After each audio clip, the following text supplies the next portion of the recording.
Hello guys, કેમ છો બધા મિત્રો? તો એસઆર બ્લોગ 9/8માં તમારું સ્વાગત છે।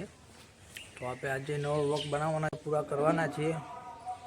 હજુ પણ થયા નહીં તો ના કર્યો તો કરી દેજો જરૂરથી મારા ભાઈ। ફૂલ સપોર્ટ કરજો, શેર સબસ્ક્રાઈબ કરી દેજો। 2000 પૂરા થાય એટલે આપણે 2000 રોટલી ગાય અને મારા ખવડાવવાની છે। તો આગળ વિડીયો બતાવું, જોતા રહેજો।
મિત્રો, અમદાવાદ જિલ્લાના ધોળકા તાલુકાના ચંડીસર ગામે આશરે 15,000 વર્ષ જૂનું ઐતિહાસિક સ્વયંભૂ શિવલિંગ ધરાવતું શ્રી ચંડીનાથ મહાદેવજીનું મંદિર આવેલ છે। ધોળકાથી આશરે 10 કિલોમીટર દૂર ચંડીસર ગામ સાબરમતી નદીના કિનારે આવેલ છે। ગામની ભાગોળમાં જ અતિ પૌરાણિક અને પ્રાચીન શિવાલય ચંડીનાથ મહાદેવજીના નામથી સુપ્રસિદ્ધ છે। આ મંદિરનું વર્ણન વ્યાસ ભગવાને પદ્મપુરાણમાં કરેલું છે। આ પવિત્ર સ્થાનનું મહર્ષિ શ્રી વેદવ્યાસજીએ પદ્મપુરાણમાં ઉત્તરાખંડ વિશે પાપનાશીની સાબરમતી મહાત્મામાં વર્ણન કર્યું છે। તે કથા શિવ પાર્વતી સંવાદ રૂપે છે। સદાશિવ ભગવાન અને તેના પાવન કિનારે આવેલા મારા સ્થાનની કથા કહું છું, જેમાં એક વખત કશ્યપ મુનિ નૈમિસારણ્યમાં આવી પહોંચ્યા હતા।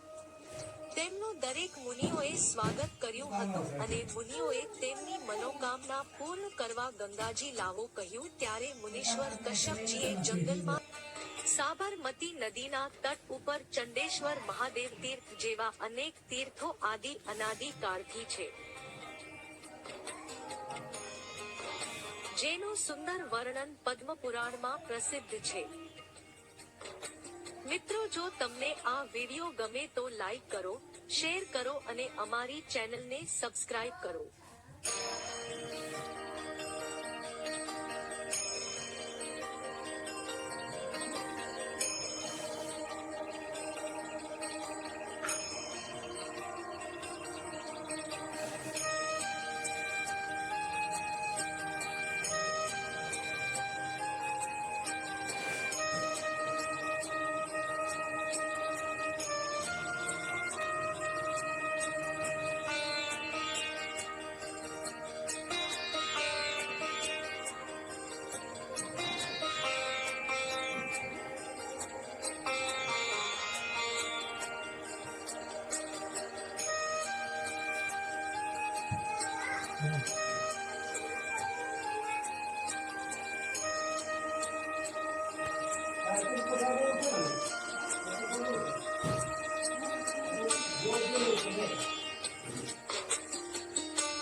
લે ઉભો કરા દે।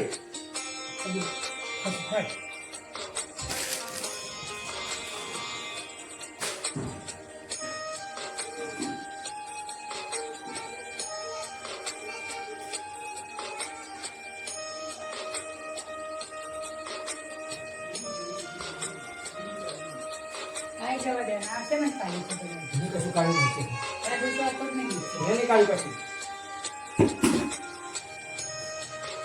આ રવા દે આ તો આજે ઉપર આવી ના રવા દેવા અત્યારે એક સિંગલ રસ તો તમારે ઊભું છે એને ગેલાવાનો છે અરે ગેલાનો હોય તો પણ સિંગલ નું જ રખાય ચલા આ દેવાના છે મને જે કે કામ પલાંગ તો નહીં આવ્યો માનંદ દબાઈ નાખી દે હમણાં ભૂલ તીર્થો આવેલા છે ઘણા સ્થાનો ગુપ્ત છે તેમાં ઘણા તીર્થો પ્રસિદ્ધ છે જેમાંનું સાબરમતી તટે નજીકમાં ચંડેશ્વર ચંડીનાથનું શિવલિંગ છે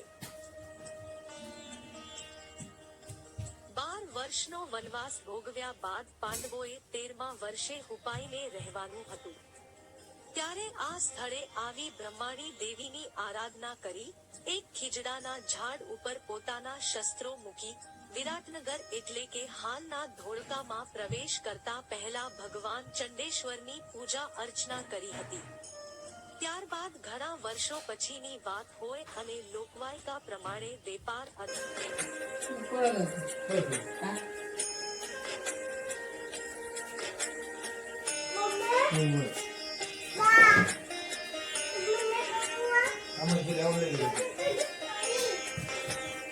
આ બધા ટોયલેટ આ મોકલી છે બહુ ખટકો સપના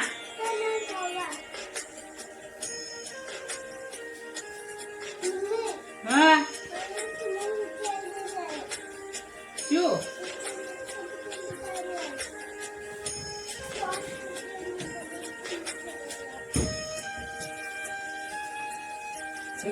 આ બધું બે બાજુ પેલા આ બધું કમ્પ્લીટ કર મને આપણને ઉપર કહેવાય ઉભા રહો.